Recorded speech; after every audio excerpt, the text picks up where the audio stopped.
old for video games?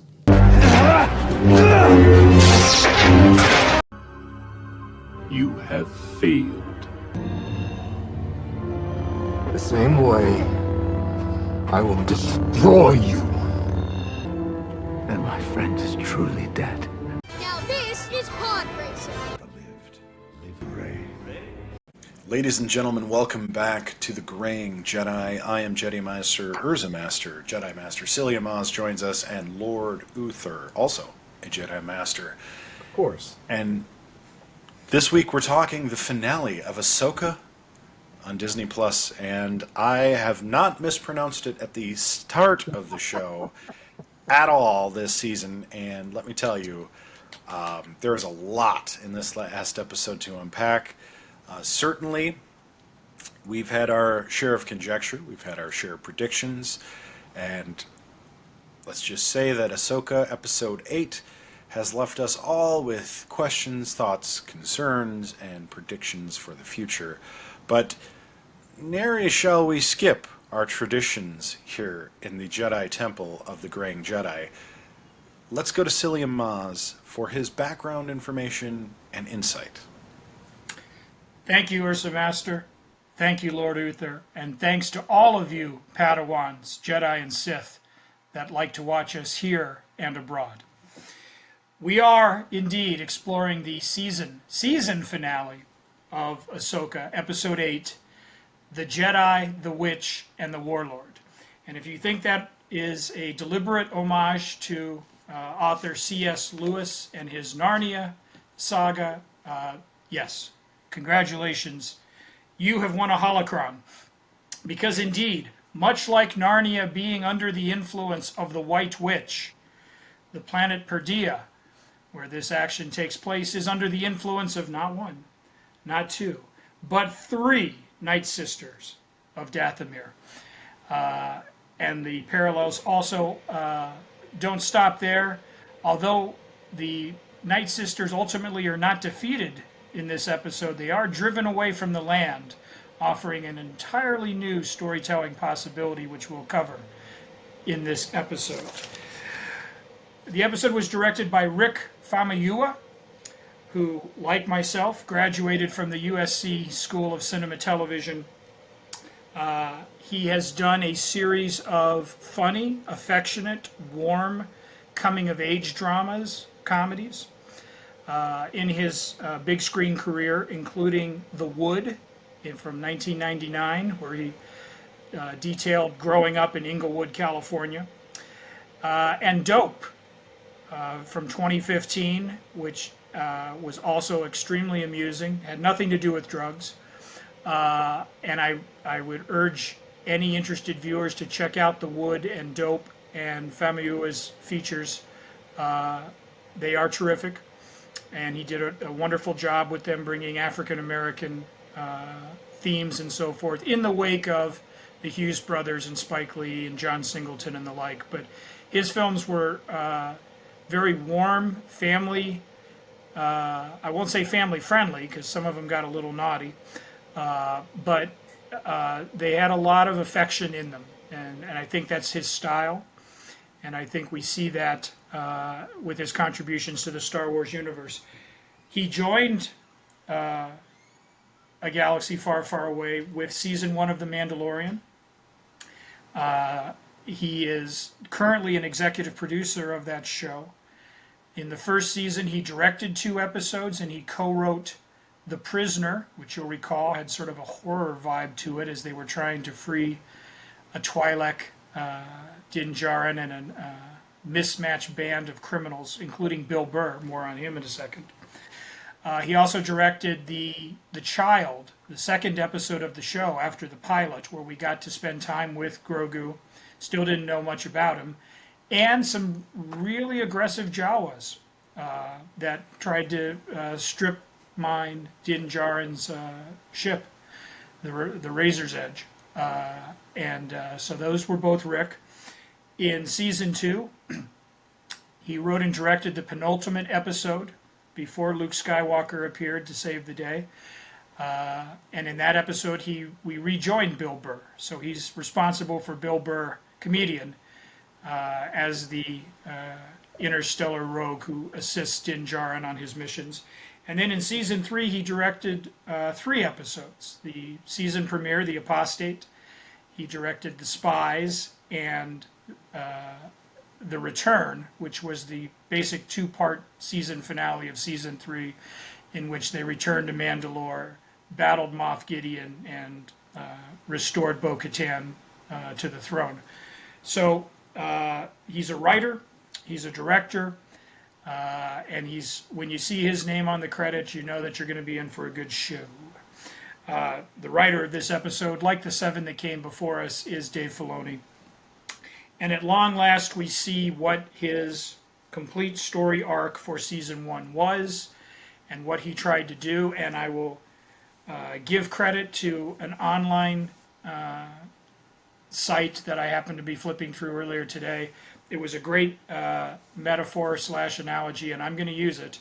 He played the Uno reverse card because you'll recall when this season began, Ezra Bridger and Grand Admiral Thrawn were trapped in another galaxy, and our main cast had to go through various means to go and retrieve them. And by the end of the first season, Ezra Bridger and Grand Admiral Thrawn are in a different galaxy, and our main cast is now someplace completely different on Perdia. So it was just a flick of the script, and we basically came full circle as far as that goes. We had things that were outstanding for this longtime Filoni fan and Star Wars mythology. We had much more with the Great Mothers, the Night Sisters, bringing in Morgan Elsbeth to their ranks in a ceremony that looked like it was pretty painful. But they also gave her a singular weapon, the Blade of Talzin, named after Mother Talzin, who was the most powerful of the Night Sisters from Dathomir. For those of you who like trivia, the Blade of Talzin is a force-imbued blade that is resistant to lightsabers. And if you go back and watch the climactic duel between Ahsoka Tano and Morgan Elsbeth, you'll see that it does more than stand up to Ahsoka's attacks, and in fact takes out one of her 2 lightsabers. Thankfully, she's got a droid who has made it through the 8 episodes virtually unscathed, who knows a thing or two about constructing them. So I suspect that she may, next time we see her, she may have her twin blades back and fully functional. This episode also had something that we've only read about in the Star Wars literature in a book published probably about a decade ago now. At the time, it was a Han Solo and Chewbacca standalone adventure on an Imperial prison ship running into undead stormtroopers and having to battle them. It was Star Wars' first pure horror storytelling. And here we brought zombie stormtroopers gifted with the dark magic of the Night Sisters. We brought them into the mix, and I, for one, am here for this content in October to see reanimated stormtroopers with glowing green eyes rising and attacking, seemingly invulnerable. It also led to 2 of the best kills of the season, in which Sabine finally marshaled the use of the Force to draw her green lightsaber to her and ignite it into the skull of one of the zombie troopers, and Ezra Bridger, who has constructed his own blue lightsaber, decapitating the foe that he was facing in the climactic battle, which sets up a fantastic scene for longtime viewers of Rebels and just Star Wars in general. Now that Sabine has accomplished one task with the Force at long last after struggling mightily and being told she has no real Force abilities, then Ezra having to trust her to throw him onto a fleeing Star Destroyer across a great distance, which is a trick that they used in Star Wars Rebels between Kanan Jarrus and Ezra several times. So it was a nice callback to the show, but more importantly, the look on Ezra's face are you serious? You're going to throw me like with your abilities? And I laughed heartily and enjoyed that entire sequence there as they got Ezra on board the Chimera, Grand Admiral Thrawn's Star Destroyer. But this episode, it was, it appears to have always been designed to leave many threads open, which is where we'll start our discussion today. There was not necessarily closure of plot elements. We did get some answers to some character development. Why did Sabine and Ahsoka not complete their training? Well, tied into the Mandalorian carpet bombing that we witnessed in that series, her family was wiped out by the Empire, and so it was believed or thought that perhaps she was going to use anything that Ahsoka trained her for in revenge, which would then put her on a path to the dark side. I found it interesting that there was allusions to Sabine possibly crossing over, as well as Thrawn taunting Ahsoka as he fled the galaxy in his Star Destroyer, that she, like her master, could also, there could be similarities. Again, raising the possibility that Ahsoka could confront that, although I feel like having experienced it with Anakin in the World Between Worlds, I think we're pretty safe there. But let's keep an eye on Sabine and make sure her impetuousness and so forth doesn't lead her down a dark path. And I want to hear about you guys and the finale. The actual finale, again, is that a portent, an omen, a harbinger of things to come with Anakin Skywalker. And if you note his expression, it's fairly grim at first, and then he allows himself sort of a small smile at the very end before we cut to black. So there was some interesting things going on there. And of course, we're going to talk about where do we take Baylan and Shin Hati, but we'll kind of do that a little bit later when we talk about how they're possibly going to give us new information. So gentlemen, what did you like? What left you cold? What say you on the Jedi, the Witch, and the Warlord?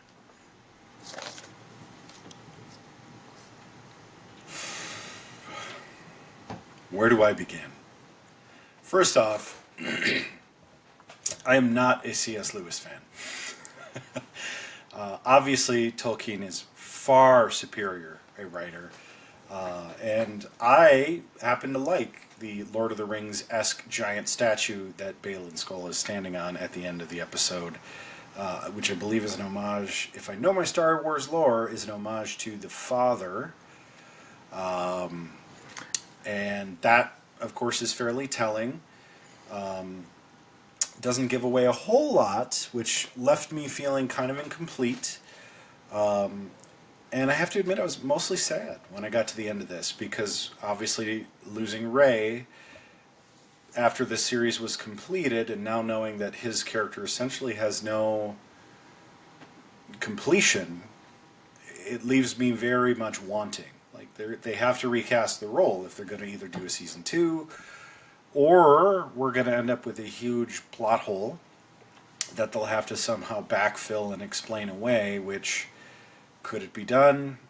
It would take some awfully artful writing, because I feel like there's a lot more story there that wasn't told. And that makes me pretty sad. Would you embrace a recasting? Like, are you just totally okay with it if they got someone of similar features? And I mean, again, not to say he didn't deliver a bang-up job, as Lord Uther and you have pointed out all season. Those are big shoes to fill, but would you just be okay as a fan to say, okay, I want more Baylan, I want to know more, so I'm okay if they recast and put a beard on a guy? Or I am loath to admit, but I think as long as they don't pull a Raiden recasting a la Mortal Kombat, and the horrible sequel, Mortal Kombat Annihilation, I think it'll probably be okay. I think they have to recast the role. I think as much as you want to, you don't want to recast your T'Challa, I feel like you almost have to here, because there's no real way to tie up his story without some kind of sense of completion, unless they're going to do like a CGI Force Ghost and AI in his voice. And have him, somehow mysteriously pass into the Force, and then Shin Hati has to pick up his dust trail and try and complete his mission. I mean, maybe that could work, but I feel like he was on a Ronin type adventure that they have to tell. Can I give you like the 5-second awful version, and then we'll agree that they shouldn't do that? Shin goes into like a cave, season 2, episode 1. She goes into a cave or something like that, a volcano, whatever, and she comes across like a pair of boots and a cape that clearly is meant to show that like, oh, Balin has died here, but whatever he was seeking is still inside. I mean, they could get away with that, and that would feel empty and bad. But there is a way. I mean, using that as just an example, they could just be like, oh, look, there's a skeleton with Balin's, the last thing we saw him wearing, kind of. I mean, it's lame, maybe. But it's like Yeah, it really sucks because like you almost have to. It's like if they ever made a Street Fighter 2. Obviously, making a sequel to the greatest movie of all time, nearly impossible. But you couldn't really make it without Raul Julia, and that's why they never made a Street Fighter 2. Also, I believe the world ran out of cocaine for a short period of time because of Jean-Claude Van Damme and Kylie Minogue. But seriously, I really don't know how they're going to handle that because you can't simply write them out. No. It's just that's too convenient and out for Star Wars, and frankly, I think it wouldn't do Rey justice. He delivered an outstanding performance. I think a good, honest recast would be fine. I think of other recastings that they've done in other films that was very successful. Again, as long as you're not putting Ben Browder in the role, you're probably fine. Like, I know Claudia Black's in here, and every time Claudia Black's in something, Ben Browder's got to be in it. But I do think you could get, somebody in that role of a similar physique, maybe a little older looking, and just have him age. I mean... I just throw that out there because they both played the Punisher, so I'm just thinking, like, who played the Punisher? Could be. I mean... Tom Hardy, maybe, with a Bane mask. Yes. I was searching for something. I mean, it just like that's kind of like I had a lot of problems with this as a finale because it does feel very incomplete. I also want to know why, as opposed to running amok on the Imperial Star Destroyer he's on, why is Ezra like on this shuttle going to the New Republic? Like, why? I want to know why. That obviously they're going to explain it in some way, some form moving forward, but it was a little too open-ended, and that's the thing about like I had this fear going into this episode that they were going to do something like this where they're going to leave all these open ends because it's clearly this is a segue. Like this whole series was a segue into whatever they're going to do next on the Skeleton Crew, or the next series of The Mandalorian, or if they do a season 2 of Ahsoka, or if this leads into the Filoni movie or movies, which is all well and good, but it's gonna feel incomplete. Right? There are two major story threads. We have to talk about the threads of the story, and we have to talk about how they're going to present it. And I want to get Lord Uther in on this, in that you have Thrawn and them now back in what we will call Galaxy Prime, and then we have most of our cast, brand new adventures on Peridea in this new galaxy, and they've shown that they can be nimble. They can do. I said the first thing I said when the credits rolled last night. I said, well, they don't even need a season 2. All they have to do is do Mando season 4 fighting off Thrawn and that threat rising, and then you can do what they did with Boba Fett and peek back in on Peridea from time to time and see how that's going, if you wanted to. But there's a lot of story, like you say, that we want to chew on, and I don't know that a film, even at 120, 130 minutes, is going to be able to satisfy all of those story threads. So I guess I would throw it out to you guys. Do we want a definitive season 2 of Ahsoka, which may or may not go back to the old galaxy. I mean, it could be just them in that new universe with Balin and Shin and this, the Force, the trio, the father, the son, the daughter is what Balin looks like he was searching for there.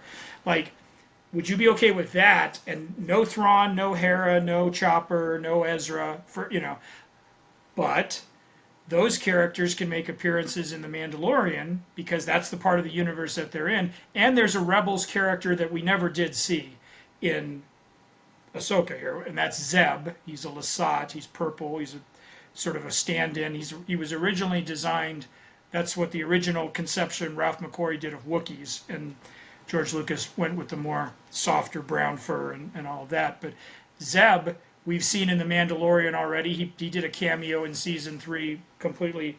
So, what do you say? Like, how do you want this story to be told going forward to answer some of those questions?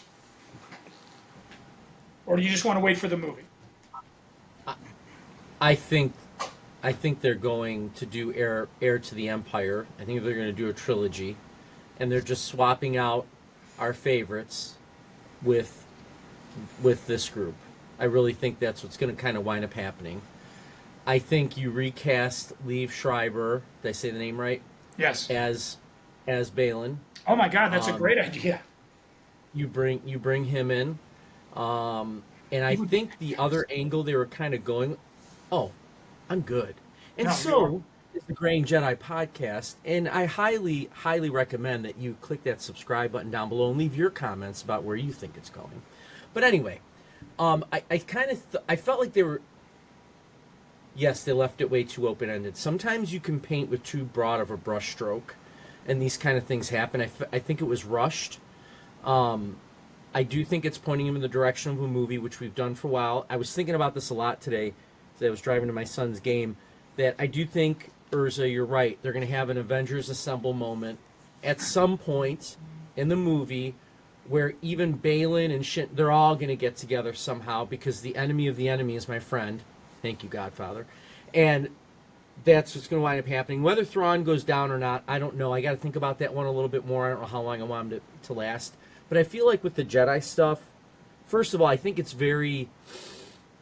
a lot of Christianity in this, right?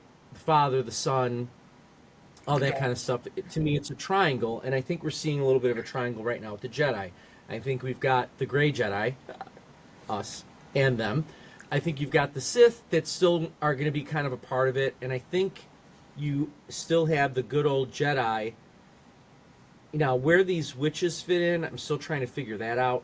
I got to think about that one a little bit more. But I almost feel like we're at this point that are they going to completely break the Jedi Sith thing, like for good, and it's just going to be Gray Jedi, and that's what Rey's going to be about, which we've talked about that, right? We think the next Rey movies are going to be about these Gray Jedi, or that's going to be the new way of the Jedi. So does that somehow get broken at this point? Is that what Balin was going for? Because I really feel like that is what he was kind of headed towards, this good, bad, I'm doing what's best for me as having these Force powers, right? I think you got to bring him back. I also think we're at the point, too, where you're going to have to, if you want to keep telling some of these stories, and you can't continue to reference characters off screen. You can't. You're going to have to start recasting them. And people like me, who are old and crotchety and have a problem with all these newfangled actors that are trying to take over my favorites, I just think it's something that's going to have to happen. There's been that rumor out there about Sebastian Sands, is that is the guy taking over the Luke Skywalker mantle, right? Because they look alike. So I think if we want to continue to see this, us, as Star Wars fans, need to start being okay with our favorites getting recasted, or in this situation, the same thing with Balin. We might just have to bring in someone else to play Balin and be okay with it. I think I would be. I think, really, which Urza's always said, the chosen one was Ben Kenobi. I don't think this is an Ahsoka series. I think this is all about Balin. That's the way I feel. I feel like what's going to happen with Balin is going to overarch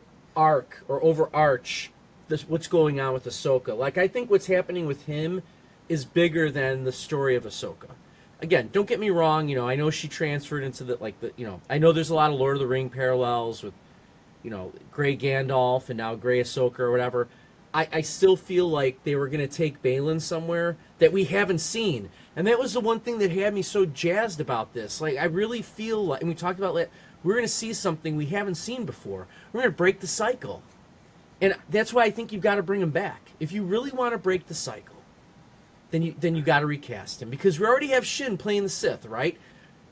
She, at the very end, she's with the bad group and lights her lightsaber.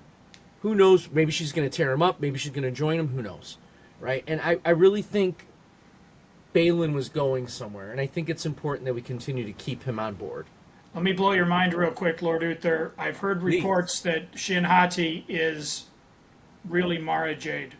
And I don't mean like that's a pseudonym. I mean, what Mara Jade was is what Shin Hati will be. Like, that's the character you talked about. They're going to redo. That's going to fall in love with Luke? I have no idea. I'm just telling you that apparently, for those of you from the Timothy Zahn trilogy, that's been out there. I don't know how accurate it is, but that's something to consider. We all know Disney made the mistake by taking the extended universe or whatever and just saying or calling it right like it never existed. And what do they continue to do? They're drawing from that universe all the time, which I'm fine with that. I don't care. This is all, again, and I know I said it before, this is all pointing to an Heir of the Empire, in my opinion, trilogy, and I want to see it. I do want to see that, even if I'm not going to have my standbys there. I do think you'll see Luke Skywalker in that trilogy at some point, or his Jedi training grounds. I think Ezra's going to train Jason. I think there's a lot of things that are going to happen. Urza, I've talked too much, my Jedi companion, on this council. I throw it back to you with all of my very deep, critical thinking Jedi thoughts. Well, I think we all know that Shin Hati cannot be Mara Jade because there's only one love interest in her entire universe, and that is Sabine Wren. And now that she's cut off from Ezra, who cares about that dude when you've got Shin Hati over here? Hello, Hati is right in the name. I still think Shin Bean should be a thing. I know there's probably oodles and oodles of fan fiction out there. Drop it in the comments if you have a particular favorite. But no, I really think that this is their chance of truly uniting light and dark in a way that is novel and not convenient.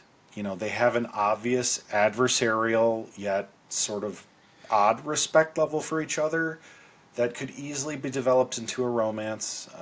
I don't think that's convenient. I don't think that's some patriarchal wet dream or anything like that. I think it's an interesting way of fusing light and dark and using a force beyond the force to do so. And I say that not just as a dirty old graying Jedi, but as somebody who cares about good, crafty writing. Like, I think that is a way to tell an enlightened love story that could fundamentally change the Star Wars universe. And I think you have to do something big and bold and different to do that. Now, that being said, I also think Balin's the real story here. But I don't think Balin is necessarily on some, shall we say, high and mighty story. I think he's acting in the interest of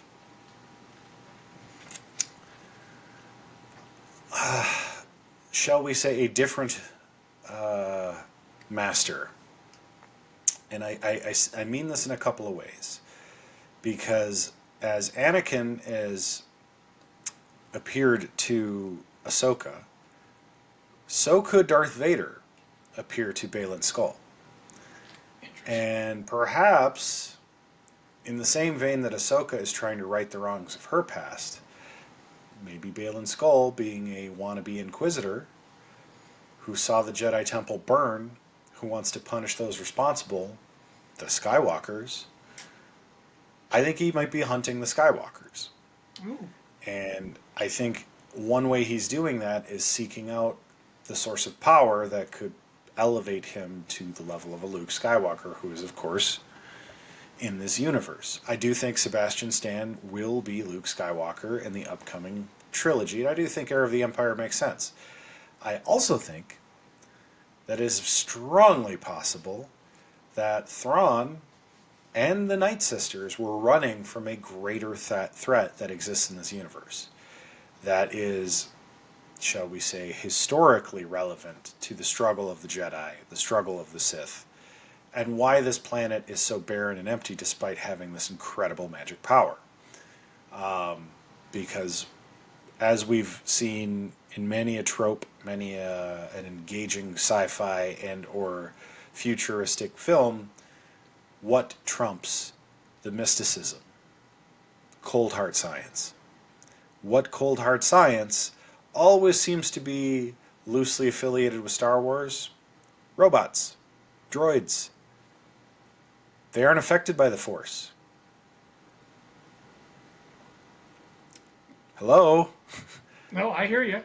In Techment, I mean, this is the Truce at Bakura storyline kicking off right there. Reaching out through the Force to try and find a Force sensitive or a power greater, and then boom, you accidentally run into the ancient, rivals of the Jedi, the hardcore science that challenged the mysticism of an entire race and nearly wiped them out.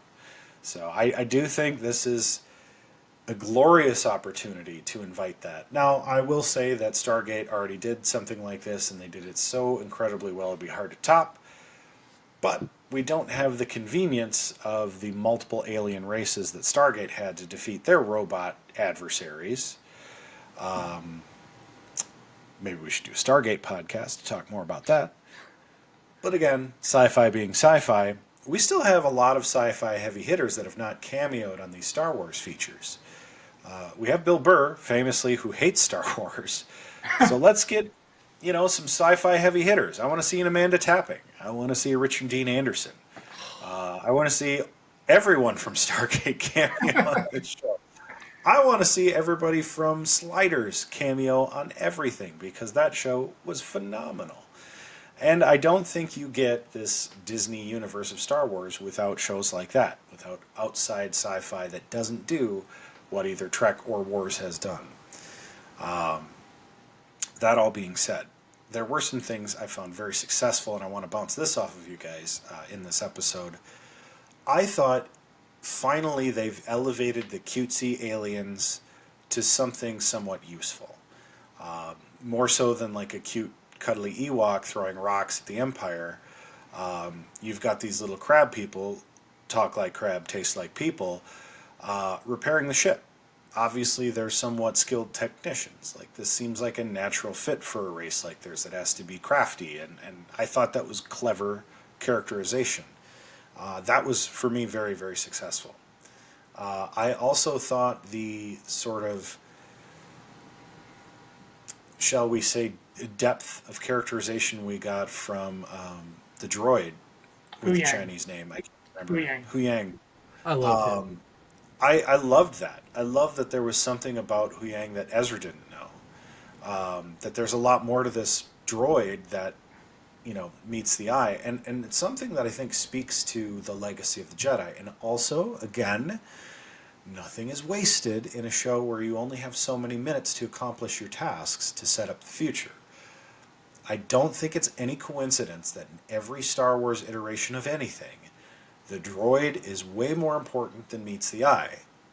So again, I think this is an illusion or a forecast or foreshadowing of droids and Jedi being forever linked, for better, Huyang, or for worse. What do you guys think about that? Well, it's funny that you're mentioning droids. Over in the comic book world right now in Star Wars, they're running this sort of maxi series that covers all the different titles and so forth. It's a big comic book event. Could you call it a pad of a series? I would. Called Dark Droids. And something has infected, some supernatural force, has infected Imperial and Rebel droids alike So everyone from C-3PO to mouse droids on a Star Destroyer have all been sort of corrupted. And the heroes and villains, you know, the Rebellion and the Empire and Vader and the bounty hunters, they're all coming into contact with droids that are no longer at their beck and call, and are sort of a mini rebellion in and of itself. So I'd be interested if they took elements of that, as you say, that opens it up the door there successfully. Like I said, if we do a season 2, I think Ahsoka, you're talking about the economy of lines, when she says we are where we are supposed to be, I think says a lot. I don't think we're going to be getting the Thrawn campaign necessarily front and centered. You know, I think that what Filoni is signaling is he wants to explore the nature and mystery of the Force. And for those of you that want to know more about those statues and the idea of the Father, the Son, the Daughter, and their connections, because that's where he wants to take us. You'll know that there's a brief shot near the end after the battles where there's an owl-like creature that Ahsoka sees called a convor. Well, that particular convor, which has appeared to Ahsoka in the animated shows at various times, is linked to the daughter, right? That's like the spirit animal of this. So it's clear that this is something Dave Filoni wants to explore more. So if you're curious and want to know how they handled this before, I do recommend checking out. It's a 3-part animated block, little story arc. It's in season 3 of the Clone Wars, and it's near the end of the season, like episodes 16 and 17 and maybe 18. But they at least, that's where they first started to explore these ideas. And if you see that, you'll probably see the roadmap for what he potentially. Now, that's not the answer, because that in and of itself, that knowledge is not going to get us a big bad, like you're suggesting. There has to be something greater than that. But it does sort of tell you that I think he wants to really explore what the Force means. No midichlorians, but really more of that spiritual side. And like I say, if we were going to get a season 2, just devoted to Ahsoka, not interspersed with The Mandalorian or Skeleton Crew or any of these other shows, I think we would basically, everything else that's happening in Galaxy Prime is kind of cut off, and we'd see these characters, or again, our principal cast, if you will, you know, and who says they stay on Paradia, right? I mean, it's a galaxy, so they've got a ship that Hu Yang and the Nodi have fixed, so they can go, you know, to different worlds and find different clues, and so I feel like the story is sort of diverging there. What does that set up? It sets up them getting rescued, reunited for the movie, the Avengers Assemble moment. If she can go into the world between worlds, and I mean, they have ways around it. But for now, it appears like they're going to stick to this new galaxy. Thrawn and his zombie army and the witches are going to be on Dathomir. And who knows? Like I say, the Mandalorian. There's a lot of room in that story structure to be able to handle stuff like that. You know, put in some creepy moments and asides, just like they handled Moff Gideon for most of season 3. Like, you can do a lot building up there with that. You guys you're kind of unique. You're Star Wars fans. You're well versed in the lore. You can speak. You're not novices or Padawans in any means. But a lot of this show depended on, to some degree, you know, Dave Filoni's animated background and the work that he did for years on the Clone Wars and Rebels, which you two will be the first to admit you have not studied endlessly and seen multiple times, if at all, in certain cases. So talk for a moment, I guess, about being just Star Wars fans. Like, how do you think those 8 episodes overall, fit, versus the Obi-Wan Kenobi miniseries we got, or, the Mandalorian? I mean, did you think overall the journey, like, wow, I got new stuff out of this?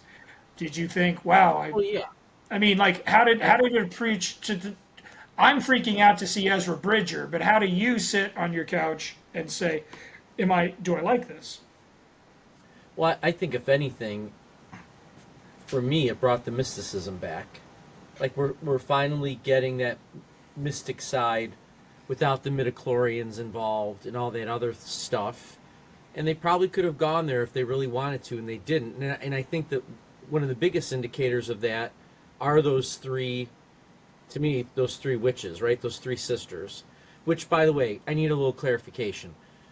Did Thrawn find them on Peridia, or did he bring them with? It sounded like it was a throwaway piece of dialogue, but it sounded like Ezra said that Thrawn found the planet and woke up the witches, and that's why they were pledged their servitude to him. I'm thinking like Brendan Fraser's The Mummy, like somehow he So must. are they from Dathomir, or are they from Peridia, or we don't know? Oh, Peridia allegedly was, quote, their home world. They made the migration, they said, using the Travelers, aka space whales, aka Perko. And Dathomir is kind of this really, it's almost like Dagobah. You know, it's got red trees and it's very marshy, and it's not a fun place to visit in the Star Wars universe. And that's apparently where they're going to be hanging out for a little while as they rebuild their. So it's like the bad Dagobah? Yeah, it's like evil Dagobah. I would love, by the way, as an aside, I honestly, whenever someone asks, what Star Wars planet do you want a vacation on? And I am unapologetic. I want to go to Dagobah. I know it's muddy and probably humid and gross, and I know the actors hated being on the sound stages up to their necks and all of that, filming it, but it's just one of the most visual. Even in its artificiality, if you go back and watch The Empire Strikes Back, it just stands out so much. They just did a hell of a job on the set design and the production design and the sound effects and the ILM and the matte paintings. And I've always want to go to Dagobah. I just feel like you can have Coruscant, you can have Jakku, Tatooine, but for me, Dagobah's that's where I'm going. Right. If I take Star Tours. Right. So I like that the mysticism's back. I like this better than I liked Boba Fett. I did not like the Book of Boba Fett, except for the 2 episodes where Mando came in and kind of saved that series in a sense. I think there's only so much you can do with Obi-Wan and Vader encountering each other again. So to me, even though I like the Ben Kenobi series, I feel like that's kind of a one-off. I don't know. I don't think you can have them encountering each other again unless someone can tell me different, and my ears are wide open to that, or leave it in the comments below. So I feel like this is taking, again, we keep harping on this point, but I think it's very relevant and it's very important. After 40 years, it's time for some change. I think we're at that, or not even change, I'm sorry, maybe it's more of an evolution, right? We want this to evolve beyond the cyclical history of this series, again, like we've talked about, into something different. And I think this is the opportunity to really do that. Urza?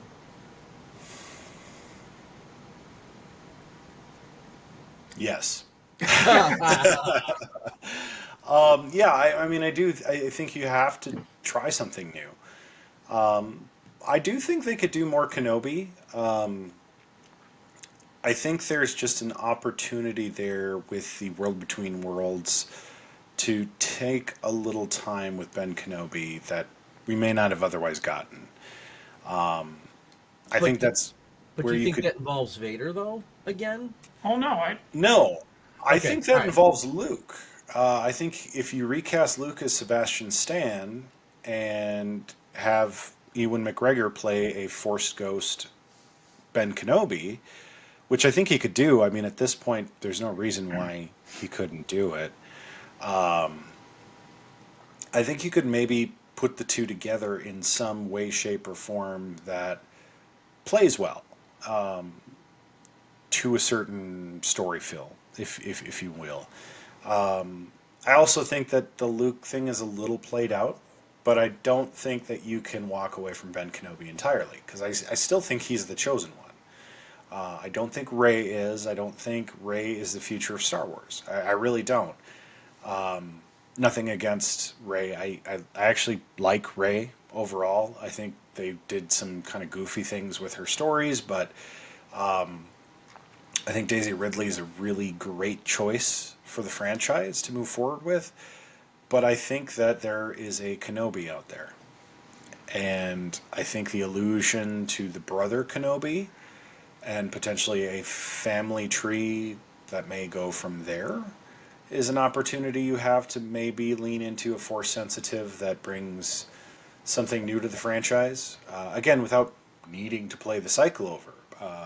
You have a whole really just open playing field with these non-canon villains that, you know, maybe transient to the greater stories at play, whether this happens in between trilogies or outside of them. I think you just can't ignore the fact that there's a lot more Star Wars universe that can occur with and without Jedi. Like the Skeleton Crew needn't follow any Force-sensitive Jedi or any Mandalorians. Could literally just be your Joe Schmoes, like an Andor. And yeah, I mean, it's going to be adjacent to these characters. They may cameo in, cameo out, but again, I think it's such a huge galaxy. There's so much more you could do. Can I get you excited for a second on Skeleton Crew, knowing perhaps some of your affinity for Richard Donner's 1985 classic, The Goonies? Oh yeah. The pitch, I don't know how they executed it, and I don't know what it is, but the pitch for Skeleton Crew, which would probably be the next show we see, because it's already filmed, whereas Mando Season 4 still has to be filmed. It's Jude Law and a bunch of Goonies-age kids who get, you know, shot halfway across the galaxy and get lost, basically. It's basically Lost in Space, but the pitch was to try to do one of those Spielberg Amblin movies from the 80s in a Star Wars context. So if you liked the kid interactions of the Goonies, and I suppose to a lesser extent Stranger Things was also trying to sort of capitalize on that, that's kind of the tone they're going to go for. So it's going to be a youthful cast in some degree, with sort of Jude Law as the exasperated pilot, Jedi, mentor. No one quite knows what he's going to be playing. He might not even be human, but he might be a droid. But he's overwatching these kids, and the kids are apparently smart and intelligent, and you know. But that's kind of the pitch there. I know you've made a habit of the Goonies, and I think that's what they're hopefully shooting for. I'd love to see that. I think that would be a much better angle to take than Master Skywalker, what will we do? And then everybody dies. I think seeing Jude Law want to kill everybody would make sense, but you know, kind of the frustrated parent of the Star Wars universe. I think that'd be hilarious. I'm going to turn this ship around. I got it. I do think that's one thing I think Star Wars is horribly overdue for, is a comedic, soft-played, you know, sort of plucky cast, Guardians of the Galaxy-esque kind of thing, where they do some things and it's kind of important, but it's also just sort of feel good and family friendly and funny, like the Goonies. I mean, it can tackle some tough questions, some tough topics maybe, but at the same time, it's warm-hearted, it's fun. I would love to see that, frankly, and I think Disney is overdue for a new show like that, which is, you know, kind of in Disney's, traditionally speaking, wheelhouse. And I think Star Wars is overdue for that. There hasn't really been like and it doesn't have to be like Cocomelon in space, but it could be like a Goonies. I think that's a great example of, you know, a plucky motley crew with a couple of older people, you know, whether they're adults or just older in general, which, by the way, alien races, somebody of Jude Law's age might be a teenager for an alien species. We don't know. Or could be a Benjamin Button type thing. I'm going to dangle one more name for you. Jaleel White apparently will play a role. I don't know if it's a one-off or he's a series regular, but if you're like Steve Urkel, as non-Steve Urkel, I've been fascinated to see if he could play like anything else, and so Jaleel White. I love Jaleel White. Sonic the Hedgehog, man. Sonic the Hedgehog in space. Personally, I think Jaleel White would make a great villain. Right? I'm saying, like, I would. Like in a Fratelli type way in Skeleton Crew, I would love to see Jaleel White play a villain. Okay. And you know what? Just for S's and G's, let's throw in Reginald Vell Johnson as the patriarchal hero that comes in and rescues him at the end of the series. Nice. In a cop car with a little microphone and a gun with a little six-shooter. And Twinkie, yes. So, no, that would be You sweet. can call him Al. You can call me Al. So I've got a question for the both of you. Okay. At the end, we see, obviously, Anakin. Right. My question is, and I'm still trying to sort this out, is he fully redeemed? Is he straddling the gray Jedi idea now? Is he good? Like, he kind of had this look on his face at first where anger maybe is the wrong word. I don't know if it's disappointment. I don't know what it was. But then, like, he's got that little smile, right? After he had kind of was looking at Ahsoka, which I'm trying to figure out, did Ahsoka see him? Is that what she was looking at? And then Sabine's like, oh, I kind of think I saw something. And then, right, it's Anakin standing there. So my question is Anakin good? Is he bad? Is he still trying to figure it out? What's the deal with Anakin? This is the Anakin that she leaves, like when he says, there's still hope for you, Snips. Like, this is after he said, you know, live or die, and gone Sith, like, and then she says, I choose to live. So this whatever this Anakin is, and whatever he may or may not still be conflicted within himself, which I don't think would ever go away, but this is that post scene, like, where he and Ahsoka have already made their peace with one another. And she actually says it, I think, in the episode prior to the finale. She says, like, he was a good master. Like, she has recognizes what he became and the evil and pain and horror that he caused, but that also means that while they were master and Padawan, that he did his best to protect her and train her. And so she's made peace with that. That there are basically, he can exist in two different ways in her head. As a galactic scourge, but also her master who cared about her and taught her the ways of the Force.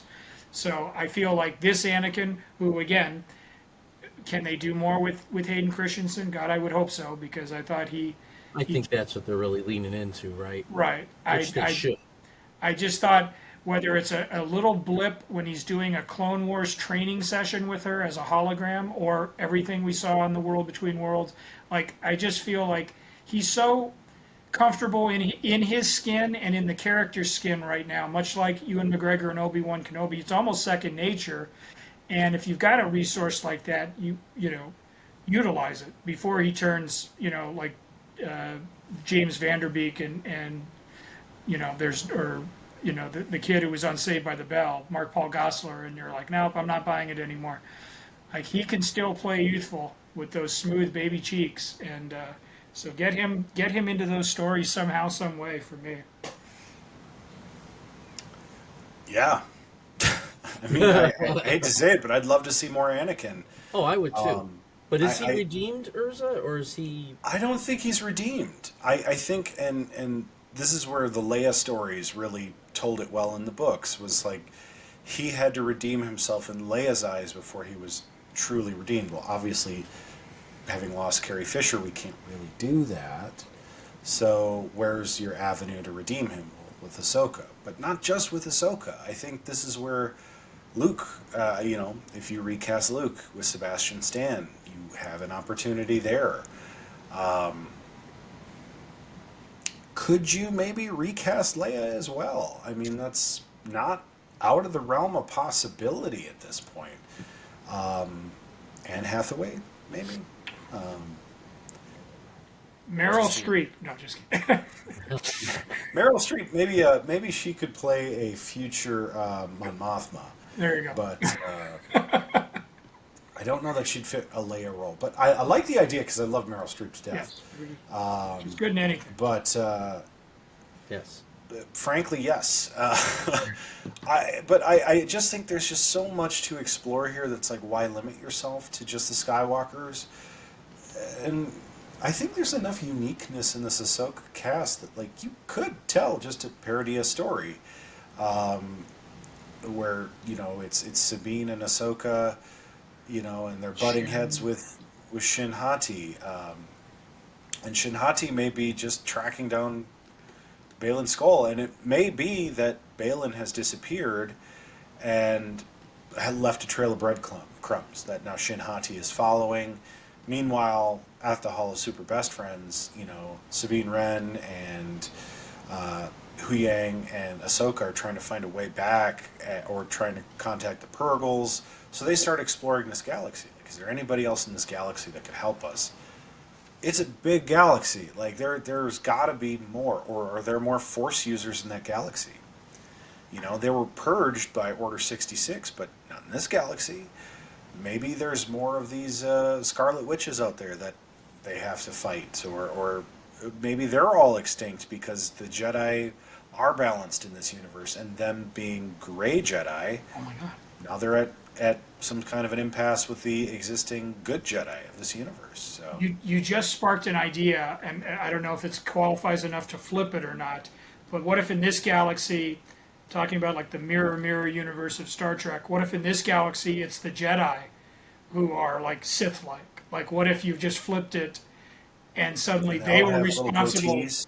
for genocide? Yeah, they all have goatees and facial hair. But like that could be, I mean, you know, all of a sudden it's like hi, I'm Ahsoka and Sabine, and we're Jedi. Jedi, shoot them! You know, like, I mean, that Yeah. could be, that's interesting. I don't know. If you're paying attention, I don't see why not. Dave Filoni, Yeah. that's flip the script. Of course, It it's is Try right. it out, man. Try it out. So, But yeah, so I think Ahsoka, I mean, it was a good show. And I think it's a good time now, not only to rate this episode, but rate this series, at least as it stands. Now, that's not to say that Ahsoka couldn't have a season 2. Loki got a season 2.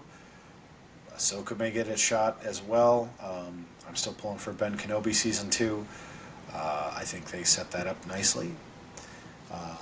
But I'm interested to hear, and I think we'll start with Psyllium Maas, the great Jedi Master. First off, episode 8.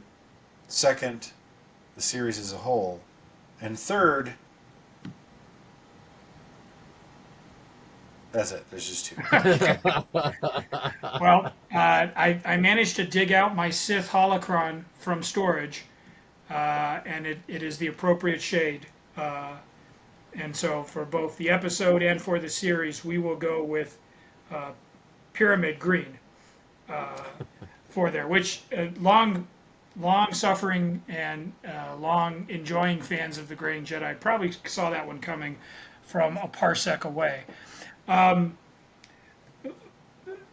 Going into the show, the excitement was seeing these animated characters as embodied in live action: Thrawn, Sabine, Lothcats, Ezra. And on that level, it went above and beyond my expectations.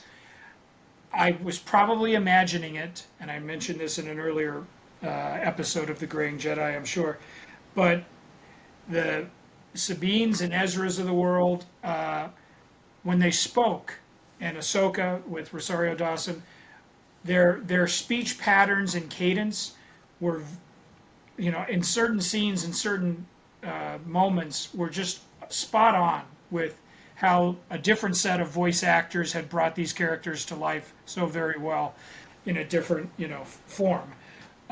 So that shows that they did their homework and they made them as close as they could be to their, you know, computer generated counterparts. And that's something I like to see. And most importantly, it was about, like, I believed that Ezra Bridger would behave that way because I'd seen him in 5 seasons of Rebels, 4 seasons of Rebels. And I believe that the actor Iman Esfandi, who was Iman Esfandi, was playing him. I believe that that's what I was watching. So you talk about recasting. This was like recasting for me, seeing these new actors there. I know we may or may not get a chance to talk about Solo, a Star Wars story, but I liked Alden Ehrenreich's performance as Han We Solo. did too. Without without saying, "Oh, he's so much better than Harrison Ford," he's not. No. Without even saying that they're on equal footing, he's not. But I accepted that what I was seeing was Han-like, and I accepted that I was watching the character of Han Solo, even if he didn't physically resemble the character I was growing up with. So, if you guys are okay with Sebastian Stan or Liev Schreiber or some other people stepping in, a new Leia perhaps, then I'm all for it too. Because again, what I want to believe is the character, and I think the things that will ring most false is not whether they physically resemble Mark Hamill or Carrie Fisher, but if the words and actions that that Filoni and the writers and directors put them through, if those ring false, then you've crossed a line, you've stepped out of bounds. So I have to believe I'm seeing the characters, right? At this point, these characters are myth writ large. So give me a new Luke Skywalker actor, fine, but make sure he behaves like Luke Skywalker, and that's Right. going to sell me through. So I think Dave Filoni had to straddle a very fine line between people who knew his work and people who didn't. I think he played it right down the middle, which may not, break new ground and be daring and adventurous like, say, a Star Trek Strange New Worlds has proven. But I think he's okay with that because I've said all along, I think Star Wars lives for the adventure storytelling. And in this, you had almost a 25-minute sort of fight scene or battle, from the time they rode their howlers to the fortress, fighting the zombie stormtroopers, fighting Morgan Elsbeth, fighting. I mean, it was a sustained, choreographed piece. And I think they love doing that, right? I mean, in TIE fighters. And I think that's where Star Wars really shines in terms of getting your blood pumping and your imagination soaring. And, a show like Star Trek can deliver action and special effects and adventure with the Gorn and the Klingons. But I think what sets them apart is, again, some of that human drama and the human condition and the moral questions and episodes and characterization. So I think they both do their own lanes very well.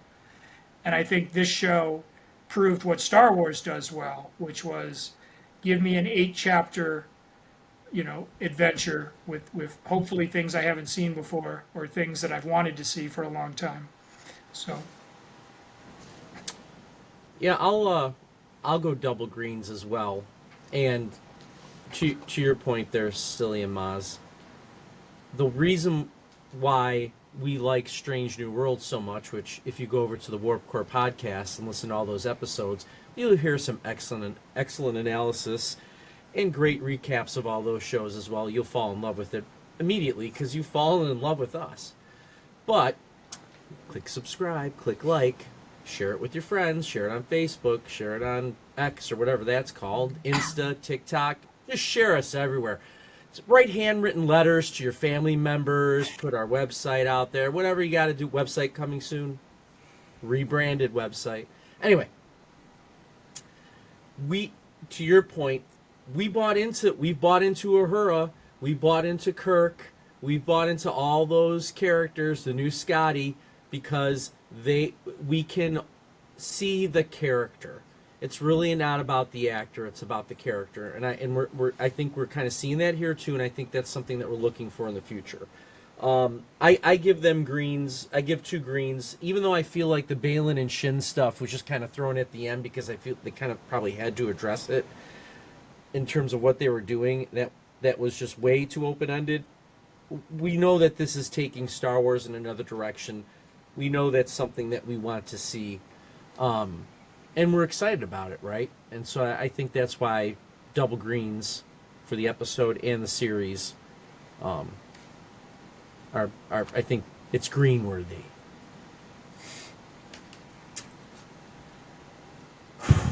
I struggled with this episode. And I'll be honest, I was tempted to give it a red because it left it very open-ended, and I am always looking for a bit more closure than I think I should be. But I thought it over, and I do think this gets a green. And it's a pretty big swing from a red to a green. Sure. But one of the reasons why is I think it does a really good job of pushing the complexity of Star Wars. I think one of the big criticisms a lot of people have of any Star Wars is that it's so convenient. You know, there's always a new force power or some kind of a deus ex machina that plays into a mysticism, spiritualism type belief system that is pervasive in Star Wars. Again, it's mythology. There's a romantic ending typically, no matter what. But this really hit a little more in a complex way. It did leave some, I think, unfortunate open ends. I think had we not lost Ray Stevenson, that would be very different, and it would feel a lot more natural to simply be leading into a season 2, which I'm not opposed to at all. If they wanted to do just a simple season 2 of Ahsoka and continue the storyline, pick it up as is from there, I'm totally open to that. But of course, knowing what we know about the greater Star Wars universe, I just think there's so much they can do. It's exciting. I was a little not into the zombie stormtroopers at first. However, it did remind me of the fact that, like, you don't have Darth Vader, you don't have the Emperor. There's not one big bad scary, and they are limited on the number of, like, bad guys they can throw at them via attrition. Like, there had to be some kind of greater threat for them to overcome, otherwise it would have been too easy. You know, 3 Jedi going up against a short-staffed, you know, Imperial Corellian destroyer, like, yeah, they're going to whoop that all day. And Thrawn is nobody, basically. Thrawn has yet to demonstrate some kind of power greater than the Jedi. And to have the villain win. Because, essentially, yeah, the villain won. I mean, yeah, Morgan Elsbeth is dead, but the rest of the villains, essentially, are alive and well. And thriving, actually. So that I found very compelling and very interesting.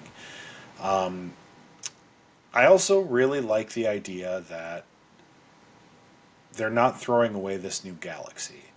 Had they just simply returned and brought the fight home, it would have felt like, why even have another galaxy? Why not have it just be beyond the Outer Rim, kind of like the Sith planet? And that's something that, you know, I thought was very interesting too. However, now that we know about this new galaxy, who gives a crap about this Sith planet anymore? You know, that's the thing that, like, they're going to have to do something there to kind of justify, you know, it must be not a Sith planet, but the planet of, you know, Darth, what's his nuts? Plagueis the Wise. There you go.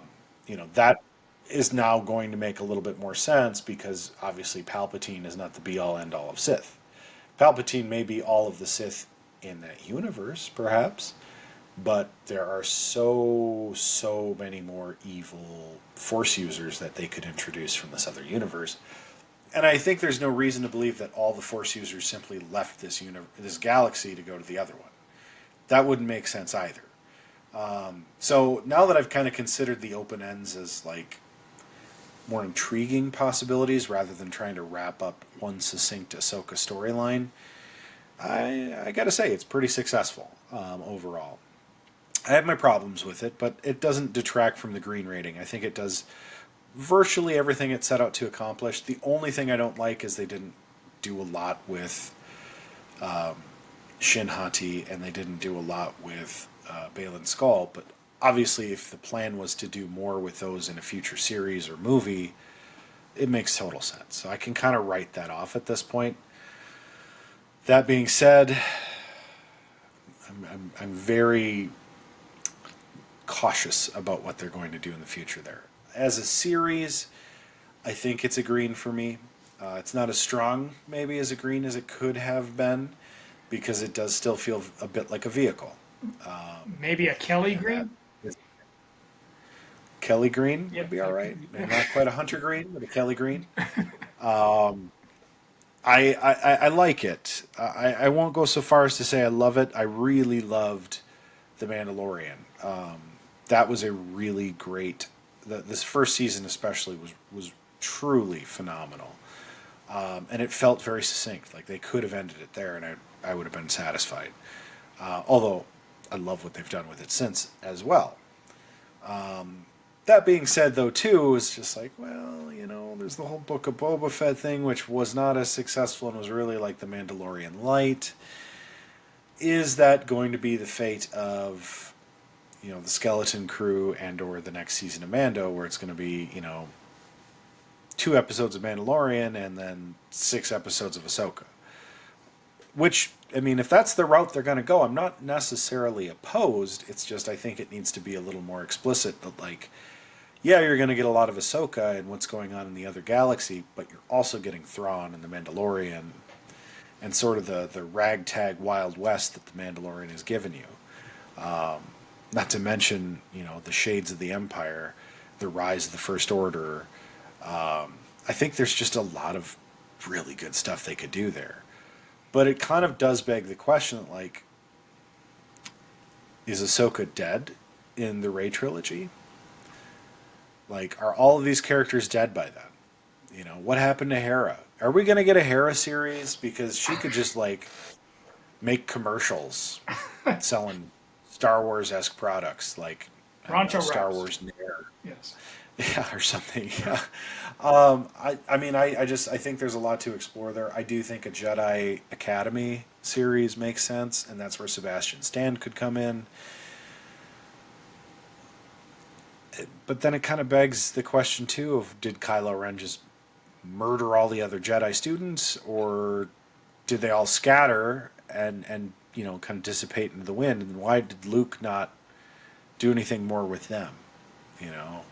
Is there something behind that? I mean, now I'm like unlocking all these doors. I'm like, they just got to do more, man. I'm just ready for it. So, yeah, double greens here as well. Well, Jedi Masters, I will say this.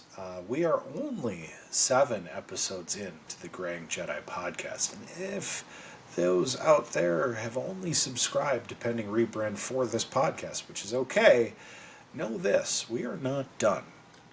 Ahsoka was not the only focus of this show. We are going to explore more of the Star Wars galaxy, more of potentially what comes next. In the meantime, we will be revisiting, yes, some old territory until we have new Star Wars content to review for you and give our graying Jedi expertise on. However, I would encourage you to stay up to date with us. Hit that subscribe button, hit a like button, drop us comments below about what you think or what should we review next. Where does the Force take us?